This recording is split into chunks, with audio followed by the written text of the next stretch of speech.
Assalamualaikum warahmatullahi wabarakatuh.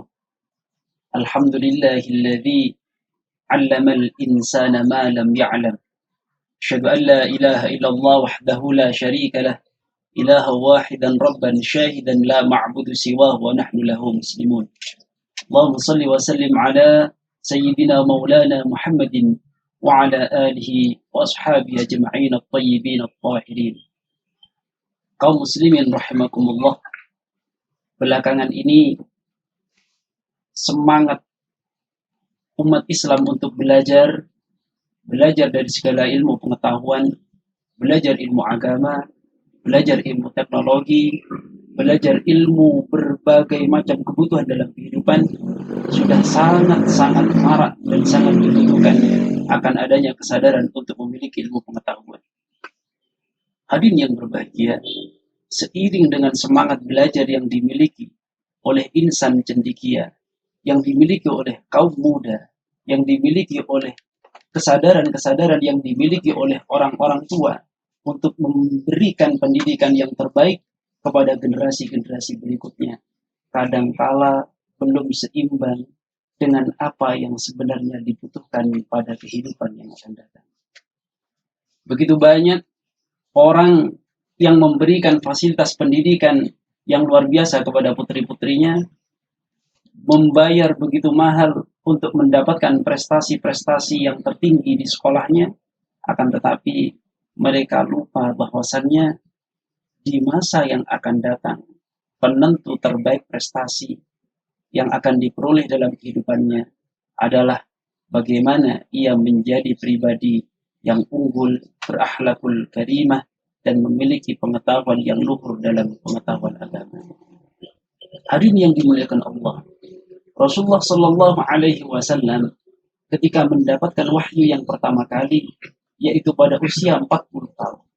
Sebelum Kanjeng Nabi belajar dipelajari oleh Allah terhadap Al-Quran. Sebelum Kanjeng Nabi Shallallahu Alaihi Wasallam diberi wahyu oleh Allah, Kanjeng Nabi telah 40 tahun menerpa tentang kehidupan akhlakul karimah.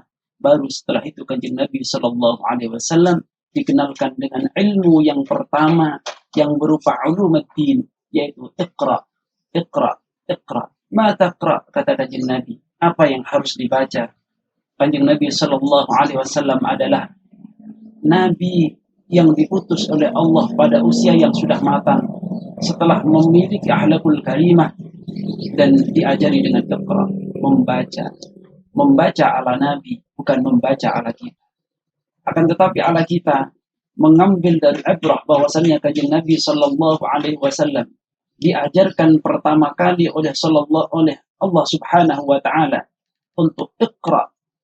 Malaikat Jibril kemudian melanjutkan iqra bismi rabbikal ladzi khalaq, khalaqal insana min 'alaq, iqra wa rabbukal akram alladzi 'allama bil qalam, 'allamal insana ma lam ya'lam. Iqra ini ada dua macam.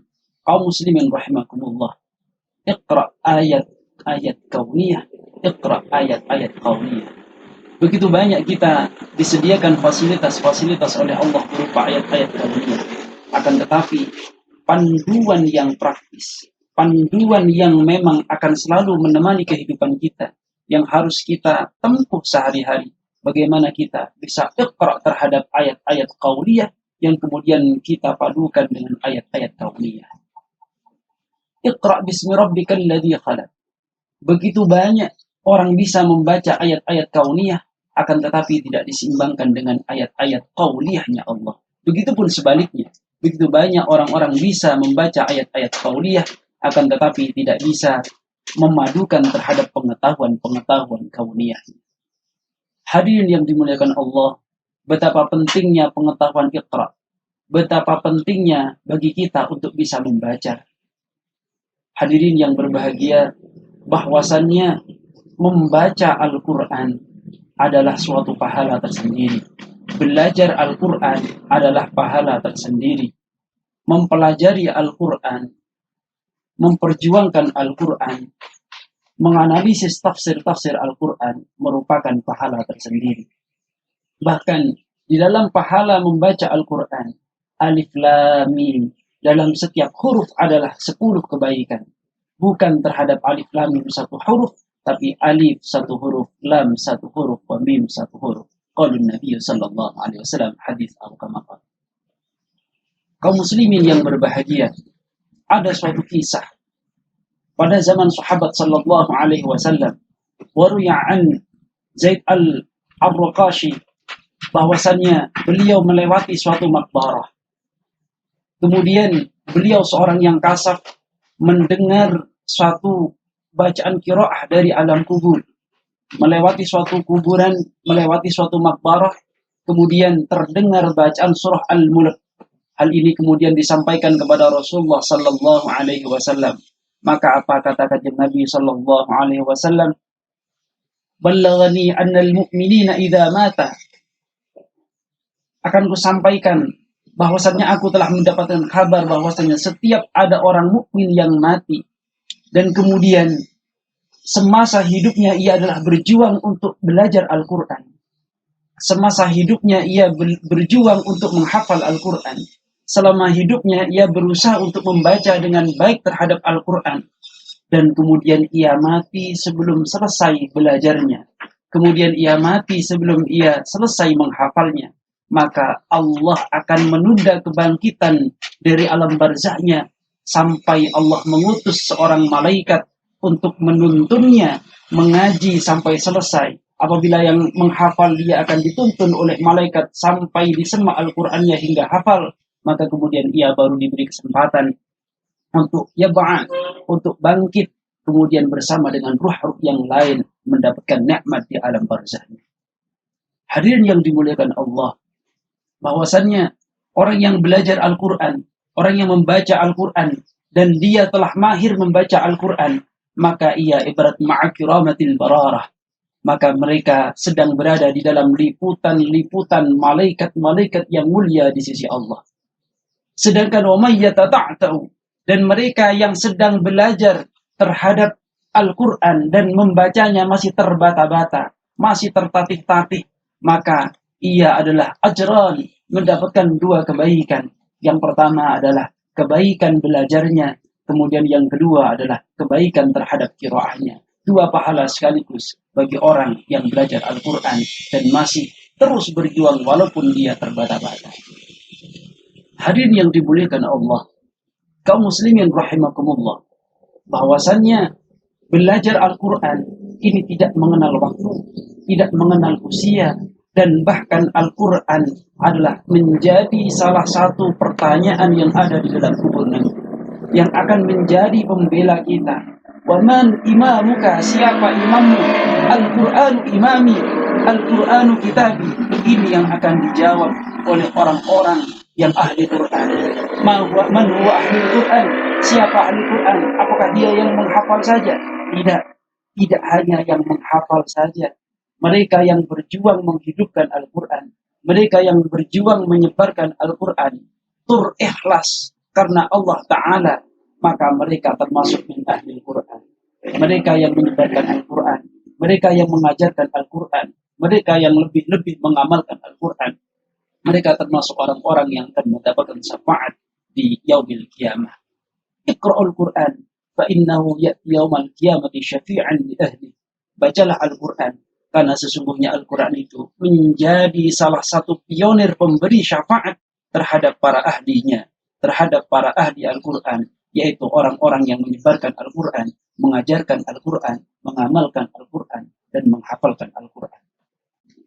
Kaum muslimin rahimakumullah, dimanapun panjenengan berada, bahwasannya dari pertemuan ini, dari video singkat ini, kita sebarkan, marilah kita berjuang untuk memperjuangkan Al-Quran. Kita yang masih belum bisa membaca Al-Quran, belajarlah, karena tidak ada waktu yang terlambat untuk Al-Quran. Usia panjenengan mungkin saat ini 40 tahun, belajarlah Al-Quran. Kanjeng Nabi Shallallahu Alaihi Wasallam mendapatkan wahyu pada umur 40 tahun. Panjenengan mungkin yang saat ini sudah mencapai usia 60 tahun, belajarlah. Karena bagi orang-orang yang mau memulai belajar Al-Quran, sekalipun ia dikejar umur, kemudian dia wafat dalam keadaan belajar Al-Quran, dan belum selesai Al-Qurannya, Allah akan kirimkan rahmat melalui malaikat rahmat yang kemudian ia akan mengajarkan di alam barzahnya hingga Al-Qur'annya selesai.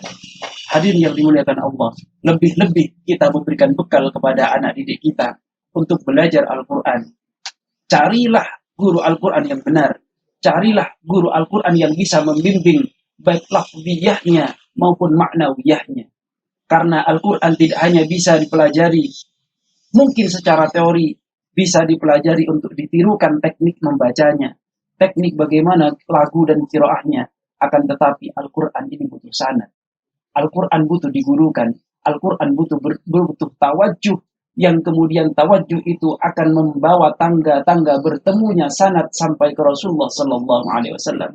Belajar Al-Qur'an, bertawajuh kepada seorang guru. Seorang guru akan wasul kepada gurunya, gurunya kepada gurunya, gurunya kepada gurunya, hingga kepada Kanjeng Nabi sallallahu alaihi wasallam. Kanjeng Nabi sallallahu alaihi wasallam berasal dari malaikat Jibril alaihi salam, kemudian malaikat Jibril langsung dari Allah jalla jalaluhu yang memiliki firman.